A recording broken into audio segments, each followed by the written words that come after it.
Hello everyone, welcome to my shop. In this video I'm going to be installing a rival forged aluminum transmission skid plate on my 2024 Ford Ranger XLT. This skid plate does work with the rest of their skid plates. I already had the engine skid plate. I'm going to be installing the transfer case and fuel tank skids on this truck as well. So check out my channel for the rest of those install videos. But this does work on all of the US or North America Ford Ranger 6th gen Ford Rangers, including the Raptor. It's just a little bit of different hardware. So I'm going to go ahead and get the truck in the air and we'll go ahead and get started.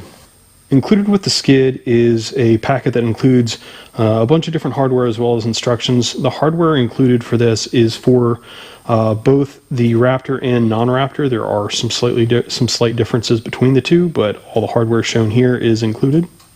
Now that I have the vehicle in the air, the first step to the install is going to be preparing either the factory skid plate, the rival skid plate, or if you don't have a skid plate at all, the plastic under tray that would normally be sitting here. There are two bolts in the back here that need to be loosened. They don't need to be removed. In my case, there is also a spacer above this rival skid plate because I did not have the transmission skid plate when I first installed this. So I'm going to go ahead, remove these two bolts, and remove the spacers above them because I won't need them anymore. But if you are using the factory skid plate or the factory plastic skid plate, you do not have to remove these two bolts, you just have to loosen them. You can reuse the factory hardware or use the provided hardware from Rival. So I'm going to go ahead and prepare to install the skid plate. I have the rear skid plate bolts loose. I've removed the Rival spacers because I don't need them anymore. I did end up loosening the front hardware as well, just because it was still holding the skid plate up against the body and it was going to make it really hard to install the new skid plate. Next step is going to be to install or slide the transfer case, or sorry, transmission skid into place. The front of the skid plate has the word Rival in it. You've got two side sliding pieces here, so I'm going to go ahead and move this up into place. So now that it's in place, it can hang. Just be careful, you don't want to risk bending. You don't want to pull any downward pressure on it, but it is going to hold it in place. The front part of the skid was really easy, very simple, straightforward. The rear part of the skid starts getting interesting because of variations in the Ranger Raptor US and European versions. This cross member here on some vehicles will simply be bolting up.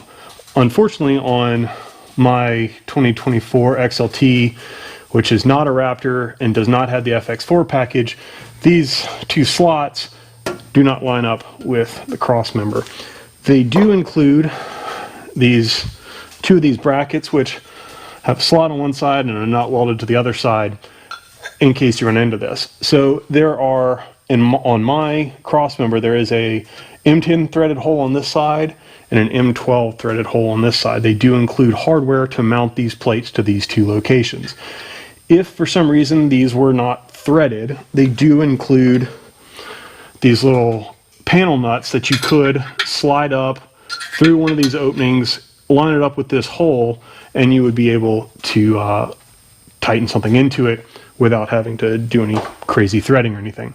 So I'm going to go ahead and install one of the provided bolts and washers into this M10 location, and I'm going to do the same thing on the other side with the provided M12. Make sure that the nut is facing up because you'll be threading into it. At this point, I have both the brackets. They're just hand tight. Just one thing of note, I am putting blue Loctite on all of this hardware as I'm installing it. They don't call for it, but it'll help with corrosion and it'll just help make sure that nothing vibrates loose. So now that I've got these in place, I will go ahead. I basically need to kind of rotate them around, and then I'll be able to install the rear hardware. Now that I have the two brackets roughly in place, I'm going to go ahead and remove this hardware again, being careful to try and not move these brackets.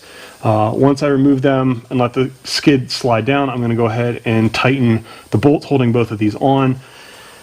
I did not see a spec, but all of the other M10s for the other skid plates from Ford are 26 foot-pounds or 34 newton meters, so that's what I'm going to go ahead and tighten all the hardware to. Again, I am using blue Loctite on all of this hardware. Now that I have these brackets in place, I'm going to go ahead and get this hardware installed, I'm going to start snugging all of this hardware up, including all of the front hardware, and I'll come back and tighten it all up. I now have all of the hardware snugged up. I'm going to go ahead and torque everything down. Again, 26 foot-pounds or 34 newton meters. At least that's what the Ford spec is on these M10 fasteners. So I'm going to go ahead, torque everything up, and then we'll wrap up the video. And that's it for the install.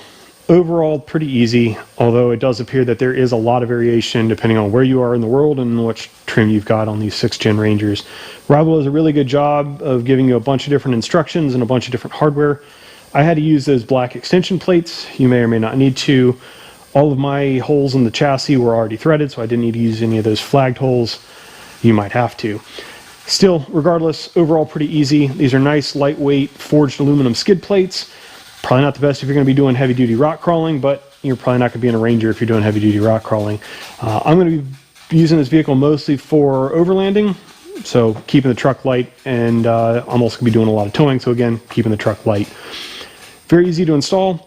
I've already got a video up of the engine skid install. I'm going to be doing the transfer case skid here shortly, and then I'm also going to be doing the fuel tank skid when I get it, and all of those will be up on my YouTube channel.